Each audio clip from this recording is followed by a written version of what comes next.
Сәлем достар, қалдарыңыз қалай? Бұл Ерспорт YouTube арнасы. Қош келдіңіздер. Біз әрі қарай жалғастырамыз. Кішкене бір үзіліс болды. Футболдан демалайық дедік. Футбол қаптап кетті. Енді міне соңына қарай қазір қыза түседі. Эл Классико болды, оны көрдік. Чемпиондар лигасының жартылай финалы. Одан кейін топ командалар чемпиондыққа таласып жатыр. Ливерпуль чемпион болып қойды. Екінші орынға талас бар.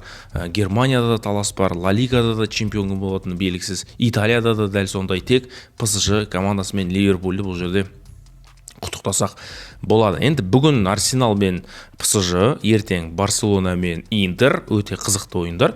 Жалпы соңғы матчтар, соңғы ойындар қазір өте бір қызық болып кетті. Негізі адам түсінбейтін нәрселер. Кешегі Эл Классиконы көрдіңіздер. Енді ол матчтан кейін айта алмадым, өйткені інішектің тойына кетіп қалдық та. Енді той деген енді ол қу басы домалайды дейді ғой. Қу басымыз сол жаққа қарай домалап кетті да, Эл Классиконы сол жақтан көріп мына жерге видео жаза алмадық. Сондықтан да ол ойын жайылды енді біраз нәрсе айтуға болады, бірақ ол қазір актуалды емес. Ол бірақ Барса мен Реалдың Эл Классикосы қашанда актуалды ғой. Бірақ мына жерде Барселона мен Интер, содан кейін Арсенал, ПСЖ матчтар қызығырақ болып тұр. Ендеше каналға тіркеліп отырыңыздар, лайк басыңыздар. Мен Ерсін Ерік, Ерспорт YouTube арнасының авторы және комментатор. Қазір осы матчтар жайлы біраз әңгіме айтатын боламыз. Лайктарыңыз басыңыздар. Және не жаңалық болып жатыр, оны да неге комментарийге жаза кетіңіздер. Жаңалықтарыңызбен бөлісе отырыңыздар. Ендеше мен бастаймын. Бұл Ерспорт, Ерсін Ерікпен. Бұл Ерспорт сіздермен бірге. Достар, қазір футбол маусымының қызған шағы. Сіздер керемет ойындарды үлкен LG 55 дюймді теледидарынан тамашалай аласыздар. Ол үшін фондағы достарымыздың ұйымдастырып жатқан байқауына қатысыңыздар. Белгіленген комментарийдегі сайтқа өтіп, TV промокодын жазсаңыздар, шарттарын орындап, осы бір тамаша теледидар ұтысына қатысасыздар. Ендеше белсенді болыңыздар, комментарийде бекітілген сілтемеге өтіңіздер. Ендеше бастаймын дегенде бір көкпар ойнап жатқан жоқпын. Енді бұл жерде сол футбол туралы әңгіме, кішкене Эл Классико жайлы бір сөз қозғағым келеді, өйткені айтпай кетуге болмайды бұл матчты. Маған бір ғана нәрсе ұнамады сол ойында. Бір нәрсе ұнады, бір нәрсе ұнамады. Ұнаған нәрсе ол Роберт Левандовскийдің алаңға шықпауы және ол Барселонаның ойынына ешқандай әсер етпеуі. Ферран Торрес дейтін ойыншылар қалай бұл жігітті алмастыра алатын, және Ламин Ямаль мен Рафиня, Левандовский сызақ басқа бір орталық бір жас шабуылшыны алып келсе, Хулиан Альваресті алып келсе де, Гюкерешті алып келсе де, ойнап кететіндігін бір көрсеткендей болды. Рафинияда қанша мүмкіндік болды, тепкен добы қисық кетті. Қисық аяқ. Ал ұнамаған нәрсесі, Реал Мадрид командасының ойыншысы Арда Гюлер вниманиядан тыс қалады. Арда Гюлерді не менсінбейді, не признавать етпейді, адам құрлы көрмейді. Открытый екі әдемі момент болып пас беретін, екеуінде де Арда Гюлерге пас бермейді. Жас түрік баласын, егер мен Анчелотти келесі маусым кетпесе, командадан кетем деген әңгімесі бар ғой. Соны мынау тілақтай болып не айтып тұр? Біз бұндай нәрсе айтпаймыз. Мынауың өргөгірек екен, мынауың аға сыйламайды, ата сыйламайды деген деп бір сонда кекежің бар ма? Мен жалпы түсінбедім. Өздеріңіз сол Эл Классиконы көрсеңіздер, ей, малау, берсей мынаған деген бір әңгімелер айтылған шығарсын негізі енді. Мен солай айттым негізі. Ей, сол аяғынан қайылып ашылып тұрды ғой, қапталы сол аяғын сылқ еткізеді. Бірақ көп жағдайда пас бермейді. Міне осы нәрсе ұнамады. В целом бұл Эл Классико Реал мен Барса арасындағы текетірес, интрига әлі де бар екен. Алдағы Ла Лигадағы Эл Классико тіпті қызық болатындығын бір көрсетіп меңзеп өтті негізі.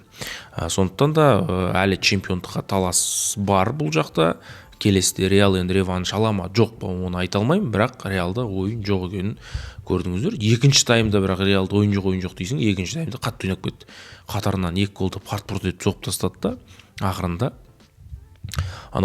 Тибо Куртуаның ебіл-дебілі шығып, далбалақтап қақпасынан шыққаны гол кіріп кетті. Міне Барселона қателіктерді кешіретін команда емес. Соны бір көрсетіп қойды. Жалпы өте ұнады, жоғары деңгейде өтті.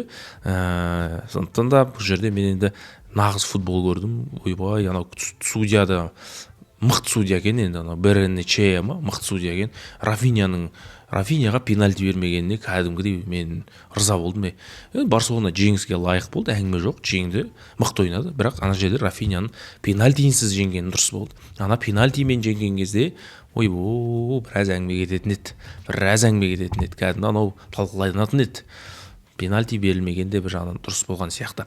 Жақсы, Эль Классико жайлы өз ойларыңызды комментарийге жазыңыздар. Біздің тұрақты оқырмандарымыз, көрермендеріміз, ал мен енді не мнение жобасы болғаннан кейін Чемпиондар лигасы жайлы біраз әңгіме айтайық. Чемпиондар лигасында бірінші кездесу бұл енді Арсенал мен ПСЖ арасында өтеді. Арсенал бұл Чемпиондар лигасында 12 матч өткізді. Анау бірінші турда Аталанта командасынан бастап, содан кейін сол 12 ойынның тек біреуінде ғана жеңілген, Интер командасымен.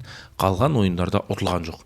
Биылғы маусымда енді Микель Артетаның командасы өте мықты, сөз жоқ, білесіздер. АПЛ-да біраз уақыт бұрын желкесінен шығып келатты Ливерпульдің, қателессе чемпион болып кететіндей кәдімгі таласып, бірақ кеше енді Ливерпуль 5-1 есебімен жеңіске жеткеннен кейін болды, чемпион болып қойды. Бұл жерде енді анау кімнің Арне Слот пен Юрген Клоптың өлеңі хит болып жатыр ғой қазір, жарып жатыр ғой. Міне сол мерекені Ливерпуль жасады кеше. Енді Арсеналға легендарный сезон өткізуге мүмкіндік бар. Тарихи маусым. Артета бұл Чемпиондар лигасы маңызын өте жақсы біледі. Сондықтан да Арсенал бұндай шабыспен бәйгені бермеу керек. Тарихында Чемпиондар лигасын алу ол Артетаның мақсаты, Арсеналдың мақсаты. Дымға қарайын деп тұрған жоқ қазір. Сондықтан да дымға қарамай алдына келгенін атайын деп тұрмын. Аталантамен тең ойнады бірінші турда, одан кейін ПСЖ-ны жеңді 2-0. Бұл енді тағы да екінші рет кездесейін деп тұр, өйткені бір рет сол екінші турда кездесіп, Кай Хаверц пен Букайо Сака бір-бір голдан соғып Арсеналға қалтасына сабаған. Содан кейін Шахтер командасымен ойнады, Украинаның 1-0 жеңді. Әрі қарай Интерден жаңа ұтылды 1-0. Содан кейін енді жолы болды. Одан кейін Спортингті 5-1 қалпағын қайыр жіберді. Монаконы 3-0 жеңді. Сөйтіп әрі қарай бұл команда Чемпиондар лигасының плей-оффына бірден жолдамалады да, мына жақта сосын Динамо Загребті 3-0 қып жеңеді. 3-0 қылады. 7-ші турда, енді 7-ші турға дейін Арсенал командасында біраз мәселе негізі шешіліп болған. Жиронаны ұтып кетті 2-1. Сөйтіп плей-офф кезеңінде ПСВ дейтін команданы 7-1 есебімен жеңеді. Бірінші матчта, екінші ойында 2-2 болады. Сөйтіп міне Реал Мадридпен кездесті. Реал Мадридті бірінші ойында 3-0, одан кейін екінші матчта 2-1 қып жеңе салады. Міне осындай жағдай. Енді Арсенал сөз жоқ, биыл енді таңғалдыруда десек болады. Биыл Деклан Райс сол Арсенал Реалмен ойында ерекше көзге түскен. Букайо Саканың келуі жарақатынан, Салиба қорғаныста ойыны, және Томас Парти. Бұл Атлетико Мадридте ойнайтын ганалық футболшы ойнаған. Арсеналды енді бірден фокет жаңып кеткен жоқ. 3-ші маусым қателеспесем, Томас Парти өте мықты ойнап жатыр. Бірақ Парти бүгінгі ойында ойнамайды. Disqualification. Сондықтан да оның орнын кім алмастырады деген сұрақ. Деклан Райс пен Эдегор ортада, оны өзгерте алмайсың. Енді осы жерде Томас Парти жоқ. Міне мәселе қайда жатыр. Томас бүкіл қарсыластың шабуылын бірінші болып тоқтататын анау Кивиор мен Салибаға кәдімгі жолды жауып беретін ойыншы бүгін ойнамайды. Сондықтан да Деклан Райстың бір өзінің қаншалықты шамасы келеді екен, мен соны қорғам, сондай нәрсе айтуға. Енді Микель Мерино түсетін шығар, сосын Троссардты шабуылға қояма, Әмбебап универсал Троссардты, бірақ Троссард бұндай маңызды ойындарда білмеймін, шығармайма. Шабуылшы жоқ қой енді Арсеналда, соның орнына Мериноны пайдаланып, кәдімгі Артета өте жақсы ойнап жүрген. Реалға қарсы да сондай болды, Мерино гол соқты. Енді мына жерде орта әлсіреп тұр. Сондықтан да Мерино ортаға түсіп, шабуылда кім ойнайды деген бір сұрақ бар. Енді сіз қараңыз, Арсенал жарайды, тарихи маусым, анау, пынау, сиыр, бұзау айта бересің, бірақ сенің партиең болмаса орта әлсірейді. Енді бұлақта ПСЖ-да ешкім жарақат алмаған ғой бұлар. Бұлар кәдімгі дәрішіп күтінген ғой. күніге дәрігерге қаранған, психологтар бар. Ол үшін бүкіл ақшаны ПСЖ-ға беріп жатыр. Неге? Өйткені бұлар да чемпион болу керек. Бұлардың да қазір нағыз дүркіреп тұрған сәті 28-ші турда Францияның чемпионы болып қойған, содан кейін тренировка жасап жүр. Ниццадан жеңіліп қалды. Мысалы өткенде өз алаңында бірінші поражениесі, ойлаңызшы, Ниццадан жеңіле салды. Өйткені ойнағысы келмейді қазір. Чемпион болды, бітті, басқа не бар енді? Терлеп, тұрсы жыртылған ойна, оның не қатысы бар? Бұл жерде дайындық, жарақат қақпамай деп, оның үстіне Донарума сияқты көшбасшылар ойнаған жоқ. Соның есебінен ПСЖ біраз демалып келді деп айтуға болады. Сондықтан да мен Арсенал тарихи маусым жеңу керек, бірақ мен ПСЖ командасының осы жолы қарқынынан біраз қауіптенемін. ПСЖ-да Хвича, Баркола, жаңағы Джезере Дуэ, Усман Дембеле, міне бұл жігіттер енді Кивиорды өткенде бір әңгімемді айтқам, осы Кивиорды бүгін маска шешіледі ау деп. Сондай бір маскасы шешіп тастайтын сияқты. Дембеленің қапталында Льюис Келли деген ойнайды, патсан бала, жас жігіт, балашаға. Ол Дембелеге қаншалықты уровень жетеді мен айтамаймын. Мына жақта Тимбер ойнаса, бұл жақта Хвича бар, бұл жақта Джезере Дуэ бар. Сондықтан да маған Арсеналдың ертегісі жартылай финалда аяқталатын сияқты. Тіпті осы бірінші ойында Лондонда олар қызыл түске Лондонды боямайтын сияқты. Керісінше қызыл түске боялады, бірақ кәдімгідей бір қып-қызыл сабап кететін сияқты ПСЖ. Сондай бір ой бар менде. Екі команда гол соғады дегенге де қатты сенбеймін мен. Арсеналдың голына да сенбей тұрмын, білмеймін не екен. Көп сайттарды қарап шықтым. Арсенал бір голдан көп соғады, Арсенал жеңеді. Арсенал сырт алаңда қиын болатынын біледі, сондықтан осы ойында 2 гол соғады деп жазып жатыр. Бірақ мен бүкіл испанский, английский сайттардың ешқайсысына келіспеймін. ПСЖ бұл ойында кемінде ұтылмайды және гол соғады сырт алаңда. ПСЖ жеңіп кетуі де мүмкін. Өйткені Арсенал Реалдан кейін дәл сондай күшпен ПСЖ-ны таптап өтеді деп айту маған өте қиын мен үшін. Сондықтан да бұл жерде ПСЖ-ға көбірек сенуге болады. ПСЖ-ның да қорғанысы қазір енді кейде ашық есік акциясын жариялап тұрады. Кіріп кетеді. Соңғы матчтардың бәрінде гол өткізген. Анау Нантта гол соққан, Гавр деген де гол соққан бұл командаға. Сондықтан да ПСЖ-ның да қорғанысы әңгіме жоқ, нашар. Жарайды, енді ПСЖ-ның қорғанысы нашар болғанымен Арсеналдың шабуылы да бір жетісіп тұрған жоқ. Сондықтан да мен бұл жерде сол Арсеналдың шабуылының әлсіздігін алға тартқым келеді. Енді сіз қалай ойлайсыз, достар? Комментарийге жазыңыздар. Арсенал ПСЖ бұл матчта не болуы мүмкін, кім жеңуі мүмкін?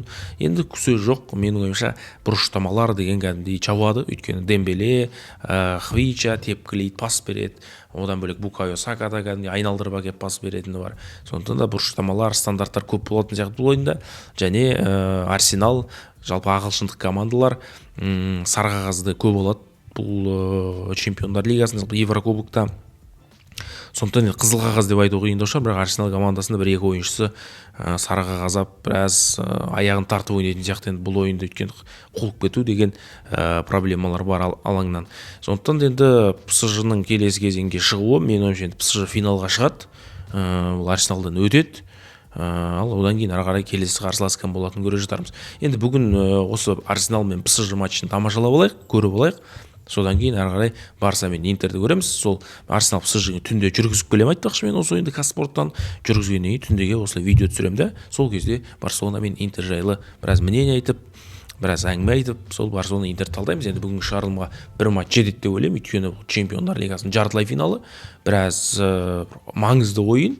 Сондықтан да бұл матчтар туралы енді біраз әңгіме айта беруге де болады. Былайша енді құрам жайлы айтып өттік. Ойыншылар екі команда осыған дейін кездескен. Дегеннен шығады Арсенал бірде-бір рет ұтылмаған ПСЖ-дан. Көрдіңіз ба? Міне мәселе қайда жатыр. Арсенал бірде-бір ұтылмаған, Еврокубокта ойнаған, жаңағындай бір чемпиондар лигасында 3 рет ойнаған, жаңа әмірліктер кубогы деген ба, бір болмайтын турнир, сонда да 2 рет ойнаған. Арсенал солардың енді айтайын ба, 5 матчтың 3-інде жеңіп, 2-інде тең ойнаған екен. Міне қандай жағдай. Қазір флеш-скор деген құрам шығарып қоятын болған. Соған қарасаңыз, шабуылда Мартинелли, Троссард, Букайо Сака өтте Арсеналдың дәл қазіргі нашар үштігі деп айтар едім. Нашар шабуылшы Мартинелли да, онша емес Троссард та, онша емес енді Букайо Сакада әңгіме жоқ енді. Бірақ Букайо Саканың позициясында қорғаушы кім? Мендеш. Ол кәдімгі тістеген, ұстаған, шалған, жеген. Жеген деген онша емес болып кетті, жарайды. Ортада Мерино, Райс, Эдегор әңгіме жоқ енді. Бұл үштікке ортада қорғаныста Льюис пен Кивиор. Осы Льюис пен Кивиордың қапталынан тоқтамай шабуылдай ертең ПСЖ. Өйткені Дуэ, Дембеле, Кварцхелия деген анау сұмдық үштік. Ортада Маркиньос пен Пачо, Хакими, Мендеш, ПСЖ-ның составы деген состав болып тұр, кәдімгі составтау. Арсеналдық составтау, мұнаңғы состав болып тұр. Донарума, Рая, қақпашыларға әңгіме жоқ. Арсеналда Каляфьори, Габриэл Жезус, Хаверс, Жоржиньо, Парти, Томиасу. Мама, 6 ойыншы. 7 ойыншы жоқ. Міне, соның зардабын шегуі мүмкін Арсеналдың ойын. Сондықтан да менің мнением, ПСЖ командасы ұтылмайды. ПСЖ командасы бір голдан көп ұрады. ПСЖ финалға өтеді. ПСЖ тіпті бұл матчта жеңіп кетуі де мүмкін. Келісесіз ба? Келіспейсіз ба? Плюс, минус, сұрақ белгі, леп белгі қойыңыз. Қуып кетсем, қуып кеттім деп жазыңыз. Дұрыс айтсам, дұрыс айтты деп жазыңыз. Комментарийді оқиым. Сосын менің телеграммада тіркеліңіздер. Лайв трансляция жасайын деп отырмын. Осы жартылай финалдан бастап Арсеналды мен ПСЖ-ның ойынын көрсетем. Жолда кетіп бара жатсаң, немесе жатып көргің келсе, немесе телевизор тұратын жақта бала-шаға ұйықтайтын болса, батя мамаша ұйықтайтын болса, братан ұйықтайтын болса, футболға түк қызықпайтын, бокс көре беретін, UFC көре беретін, бірақ онымен айналыспайтын сондай кісілер болады.